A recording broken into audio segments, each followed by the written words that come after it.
Сәлем қыздар, каналыма қош келдіңіздер. Бүгін сіздермен үй жағдайында бургер дайындап үйренеміз. Өте дәмді, соңына дейін көріңіздер. Бисмилля деп бастайық. Бізге қажет заттарды описание бөліміне жазып қоямын. Ең алдымен бургердің нанын ашытамыз. Тұз, қант, дрожж, сары май, жылы сүт, жылы су барлығын құйып алып, араластырып, үстіне ұнымызды салып, қолға жабыспайтын жұмсақ қамыр илейміз.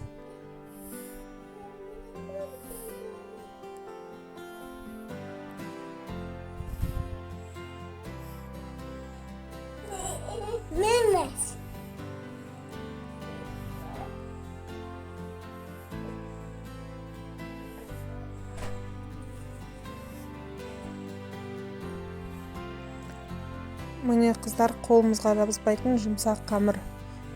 Етін целлофанмен жауып, жылы жерге қойып қоясыздар 1,5-2 сағатқа. Ол ашып жатқанға дейін біз котлеттерін дайындап қоямыз.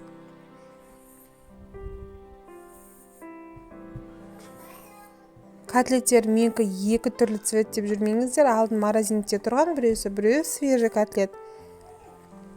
Осындай таразының көмегімен өлшеп аласыздар. 120 граммнан өлшеу керек.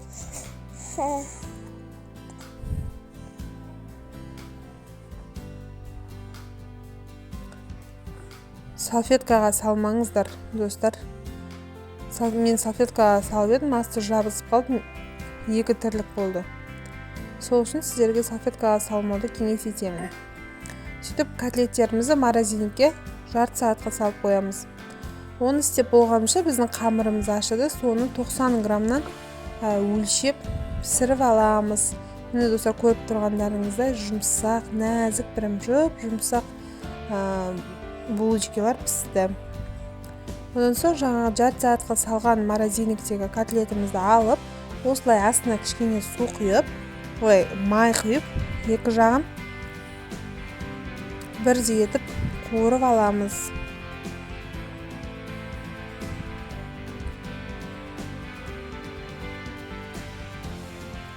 Осылай бетін жауып 3-4 минут қуырып алыңыздар. Ортасы да жақсы пісуі қажет. Котлеттерімізді қуырып болғаннан кейін жаңағы нандарымызды 2 бөлікке бөліп, сол нанды осы майға қуырып аламыз. Қуырғанды қыздырып аласыздар да. Ол ұзақ уақыт алмайды.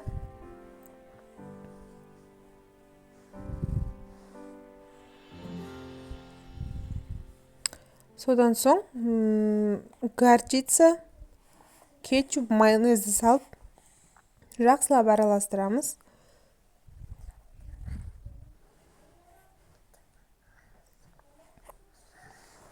Араластырып болған соң, соны нанның бетімізде, соусымызды нанның бетіне жағып, бургерлерімізді жинайтын боламыз.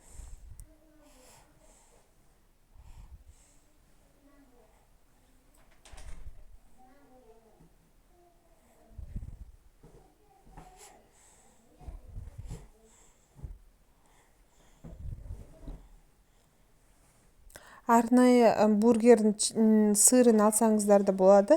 Мен кәдімгі обычный сырды қолдандым. Осы рецептпен жасап көріңіздер, кәдімгі фастфудтағы бургерлерден дәмі жақсы болмаса кем емес. Отбасыларыңызға